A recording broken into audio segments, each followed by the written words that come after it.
Jeshi la Polisi Tanzania lingependa kutoa taarifa kuwa lilifungua jalada la uchunguzi na linaendelea kuchunguza tuhuma mbalimbali ambazo amekuwa akitoa Humphrey Harrison Polepole toka Julai 2025. Tuhuma ambazo ametoa na anaendelea kuzitoa kulingana na jinsi alivyozielezea zinaashiria uwepo wa makosa ya kijinai, na kwa mujibu wa sheria zinahitaji ushahidi wa kuzithibitisha zitakapowasilishwa mahakamani. Tuhuma hizo amekuwa akizitoa kupitia mitandao ya kijamii.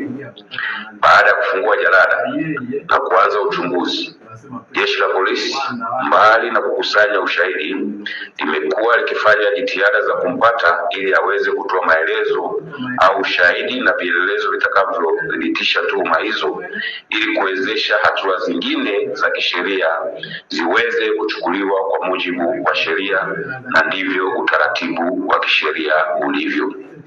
Hivyo, Jeshi la Polisi kupitia taarifa hii linaendelea kumwelekeza afike katika ofisi ya mkurugenzi wa upelelezi wa makosa ya jinai ili aweze kutoa maelezo au ushahidi kuhusiana na tuhuma ambazo amekuwa akizitoa kwa umma kupitia mitandao ya kijamii.